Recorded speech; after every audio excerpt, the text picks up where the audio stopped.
ज्यावेळी टिळक स्वराज ट्रस्ट करता पैसा जमा करायचा होता त्यावेळी याच संगीत मान अपमानचे अनेक त्या ठिकाणी प्रयोग करण्यात आले आणि म्हणून एक मोठा इतिहास या ठिकाणी आहे।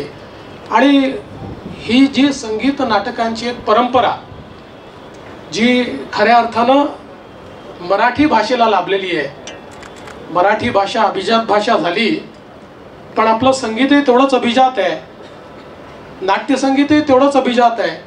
आणि या सगळ्या परंपरा ज्या आहेत या परंपरा नवीन स्वरूपामध्ये आपल्या नव्या पिढीसमोर येणं हे देखील अत्यंत आवश्यक आहे। कदाचित मला माहिती नाही किती पदं त्याच्यामध्ये होती, तुम्ही मगाशी सांगत होता 67 कदाचित 67 पदं ऐकण्याचा पेशन्स किंवा तेवढं धैर्य आजकालच्या धैर्यधरांमध्ये नसेल, संगीत मान अपमान होऊ शकत नाही। शंकरजी आपलं अतिशय मनापासून मी अभिनंदन करतो। आपण शंकर एहसान लॉय आपण खरं म्हणजे आपल्या देशातल्या संगीताला एक वेगळी उंची नेहमीच दिली आहे, पण मराठीवर जे प्रेम आपण या ठिकाणी करता ते मला असं वाटतं अत्यंत महत्त्वाचं आहे आणि त्याकरता मी आपलं मनापासून अभिनंदन करतो। कारण मगाशी ज्योतिजींची चर्चा चालली होती त्यावेळी अनेक वेळा मी त्यांनाही सांगत होतो की अनेक वेळा चांगले चित्रपट जे लोकांना आवडलेले आहेत त्याचे डायरेक्टर्स मला भेटतात आणि म्हणतात की आम्हाला कुठलाच प्लॅटफॉर्म मिळत नाही आहे। त्यावेळी अतिशय दुःख होतं की असं का व्हावं की आपल्या मराठी सिनेमाला त्या ठिकाणी कुठला प्लॅटफॉर्म मिळू नये।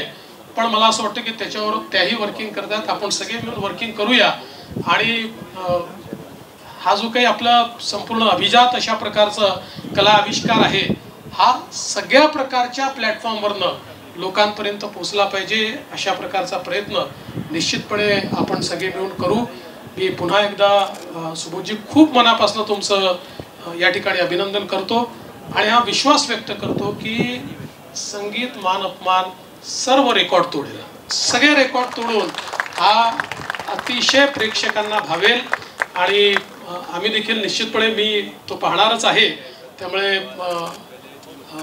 फक्त आता तो कधी पाहायचा आणि कोणाकोणासोबत पाहायचा याचं नियोजन मी लवकरच करेन आणि त्याला नक्कीच अमृताला म्हणजे माझ्या पत्नीला देखील मी घेऊन येईल।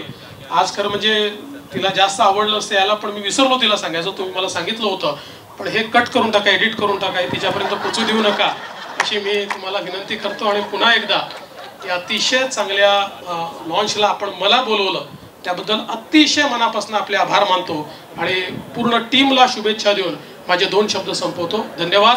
जय हिंद, जय महाराष्ट्र।